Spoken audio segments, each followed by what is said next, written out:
ഷഹബാസിന്റെ കുടുംബത്തെ ഞങ്ങൾ സന്ദർശിച്ചു. അങ്ങേറ്റത്തെ ദുഃഖഭരിതമാണ്. നമുക്കറിയാലോ, അവരുടെ കുടുംബത്തിന്റെ മാത്രം ഒരു ദുഃഖമല്ല, കേരളത്തിന്റെ തന്നെ ഒരു ദുഃഖമായി ഈ ഒരു സംഭവം നമ്മുടെ മനസ്സിൽ തികട്ടി വന്നുകൊണ്ടിരിക്കുകയാണ്. ഇനിയും ഒരു ആവർത്തനം ഇത്തരം കാര്യങ്ങളിൽ ഉണ്ടാകാൻ പാടില്ല എന്നുള്ളത് തന്നെയാണ് എല്ലാവരും മനസ്സിലാക്കേണ്ടതെന്ന് തന്നെയാണ്. ഇത്തരം ദാരുണമായ സംഭവങ്ങൾ നമ്മുടെ വിദ്യാലയങ്ങളൊക്കെ കേന്ദ്രീകരിച്ചുകൊണ്ട് നടക്കുമ്പോൾ അത് ഭാവി തലമുറയിൽ ഉണ്ടാക്കുന്ന ഞെട്ടലും അതുപോലെ തന്നെ ഒരു വഴിത്തിരിവും അതൊക്കെ നമ്മൾ കാണാതിരുന്നുകൂടാ.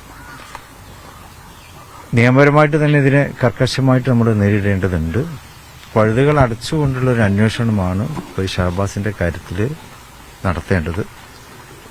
കുട്ടികൾക്കും ഇതൊരു മുന്നറിയിപ്പ് ആയി മാറേണ്ടതുണ്ട്. വരും തലമുറക്ക് ഒരു നല്ലൊരു മുന്നറിയിപ്പ് തന്നെ ഉണ്ട്. ആ രീതിയിലുള്ള നിയമപരമായിട്ടുള്ള നടപടികൾ ഈ ഷഹബാസിന്റെ കാര്യത്തിൽ ഉണ്ടായിരിക്കണമെന്നാണ് ഞങ്ങൾക്ക് പറയാനുള്ളത്. അപ്പോൾ പൊതുവെ വിദ്യാർത്ഥികൾ കേന്ദ്രീകരിച്ചുകൊണ്ടൊക്കെയുള്ള ഇങ്ങനെയുള്ള സംഭവങ്ങൾ ഇങ്ങനെ കൂടുതൽ ആവർത്തിച്ചുകൊണ്ടിരിക്കുന്നു. ലഹരിയുടെ ആ ഒരു അതിപ്രസരം വിദ്യാലയങ്ങൾ കേന്ദ്രീകരിച്ചൊക്കെ നടക്കുന്നുണ്ട് എന്നുള്ളത് അതൊന്നും നമ്മൾ കാണാതിരുന്ന നിസ്സാരമായി അതിനൊന്നും കണ്ടുകൂടാ.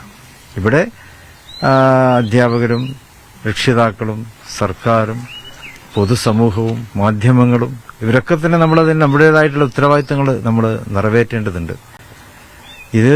ഇതിങ്ങനെ വ്യാപിപ്പിക്കാൻ നമ്മൾ അനുവദിച്ചുകൂടാ. ഇതിപ്പോ ഒരു ലഹരിയുടെ മറവിലാണ് നടക്കുന്നതെങ്കിലും ഇതിന് ഇരകളാകുന്നവർ ലഹരി ഉപയോഗിക്കുന്നവരൊന്നും അല്ല എന്നുള്ളതാണ്. സമൂഹത്തെ മുഴുവനും ഇത് ബാധിക്കുന്നു എന്നുള്ളതാണ്. അപ്പോൾ അതിനൊരു തടയണമെങ്കിൽ എല്ലാവരും, എല്ലാ അധികൃതരും അതുപോലെ തന്നെ പൊതുസമൂഹവും മാധ്യമങ്ങളും രക്ഷിതാക്കളും എല്ലാവരും ഈ കാര്യത്തിൽ വളരെ ഗൗരവത്തോടെ തന്നെ കാര്യങ്ങൾ കണ്ടുകൊണ്ട് മുന്നോട്ട് പോകേണ്ടതുണ്ട്.